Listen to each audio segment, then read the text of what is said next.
आरव का जन्म एक छोटे से गांव में हुआ था। उसका परिवार बहुत साधारण था। पिता खेतों में काम करते थे और माँ घर का सारा काम संभालती थी। घर की आर्थिक स्थिति इतनी कमजोर थी कि कई बार दिन भर मेहनत करने के बाद भी रसोई में चूल्हा नहीं जलता था। कपड़े पुराने और साधारण थे, जूते फटे हुए, और पढ़ाई के लिए मिलने वाली किताबें भी किसी की इस्तेमाल की हुई पुरानी मिलती थी। गांव में बच्चों के बीच उसकी गरीबी का मजाक उड़ाया जाता था। कई बार स्कूल में बच्चे कहते थे, तेरे पास तो कुछ अच्छे कपड़े नहीं है, तो क्या बड़ा आदमी बनेगा। लेकिन आरव के मन में एक आग थी। उसे पता था कि उसकी परिस्थितियां भले ही कठिन है, लेकिन उसके सपनों को कोई रोक नहीं सकता। जब वह 10वीं कक्षा में पहुंचा तो उसके भीतर एक सपना जन्मा। वह इंजीनियर बनेगा। गांव में बिजली अक्सर जाती रहती थी, मशीनें खराब हो जाती थी, और लोग कहते थे, काश यहाँ भी कोई बड़ा इंजीनियर होता जो हमारी समस्या को हल कर पाता। इन्हीं बातों ने उसके भीतर एक दृढ़ इच्छा जगा दी। लेकिन यह सपना आसान नहीं था। बड़े शहरों में रहने वाले बच्चे महंगे कोचिंग क्लासेस से जाकर तैयारी करते थे। उनके पास ढेर सारी किताबें, नोट्स और आधुनिक साधन थे। आरव के पास कुछ भी नहीं था। यह उसका पहला गोलियत था, गरीबी और लोगों की नकारात्मक सोच। उसने सोचा, अगर दाऊद बिना तलवार और कवच के गोलियत को हरा सकता है, तो मैं भी अपनी मेहनत और विश्वास से जीत सकता हूँ। उसका गोफन था पुरानी किताबें और गांव के एक पुराने शिक्षक की सलाह, और पत्थर थे मेहनत, विश्वास, अनुशासन, आत्मसंयम और लगन। परीक्षा की तैयारी के दिनों में जब बाकी बच्चे महंगे कोचिंग क्लासेस में जाते थे, आरव मिट्टी के छोटे से घर में एक टिमटिमाते बल्ब के रोशनी में पढ़ाई करता था। दिन में वह खेतों में पिता का हाथ बटाता था, शाम को छोटे बच्चे को ट्यूशन पढ़ाता था ताकि थोड़े से पैसे आ जाए, और रात में देर तक खुद की पढ़ाई करता था।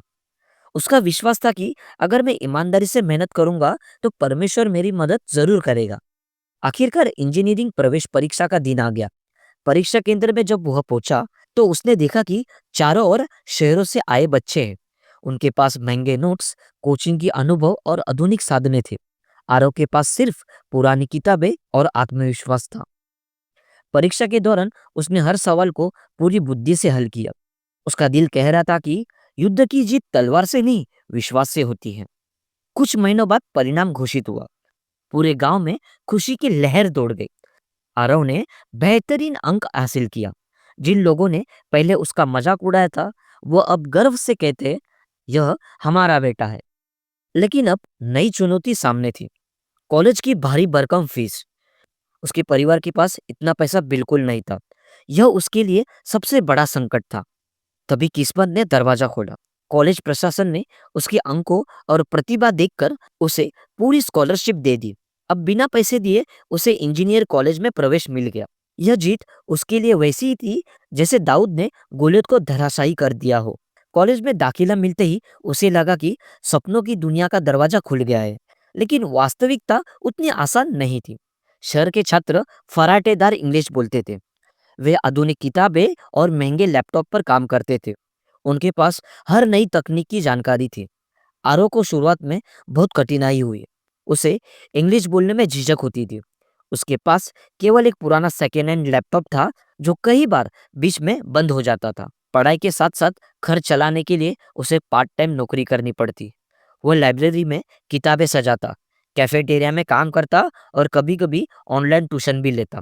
रात को थक कर जब वो बिस्तर पर गिरता तो आंख से आंसू बह जाते। लेकिन अगले ही पल वो खुद से कहता, अगर मैंने गरीबी और परीक्षा जैसे गोलियत को हराया हो तो इन चुनौतियों को भी हरा दूंगा। कई बार आत्मसंदेह उसे घेर लेता। वो सोचता, क्या मैं सच में इस माहौल के लायक हूँ। लेकिन हर बार उसे दाऊद की कहानी याद आती। दाऊद छोटा था, कमजोर था, फिर भी परमेश्वर पर विश्वास करके उसने विशाल काया गोलियत को गिरा दिया। यह याद करते ही उसका आत्मविश्वास लौट आता। धीरे धीरे उसने अपने मेहनत से सबको यह साबित कर दिया कि काबिलियत केवल संसाधनों में नहीं, बल्कि लगन और विश्वास से आती है। वह क्लास में सबसे आगे रहने लगा। उसके प्रोजेक्ट्स को प्रोफेसर सराहने लगे। 4 साल की कठिन मेहनत के बाद आरव ने इंजीनियर की पढ़ाई पूरी की। अब प्लेसमेंट का समय था। बड़े बड़े इंटरव्यू देने का मौका मिला। कई कंपनियों के प्रतिनिधियों से वह मिला। इंटरव्यू के दौरान जब उसने अपनी कहानी सुनाई, गरीबी में पढ़ाई, स्कॉलरशिप पर एडमिशन, पार्ट टाइम काम करके खुद को आगे बढ़ाना, तो इंटरव्यू लेने वाले के आंखों में उसके लिए सम्मान साफ दिखा। उसके आत्मविश्वास और ईमानदारी ने सबका दिल जीत लिया। आखिरकार उसे एक बड़ी बहुराष्ट्रीय कंपनी से नौकरी का ऑफर मिला। उसकी शुरुआती सैलरी सुनकर पूरा गांव हैरान हो गया।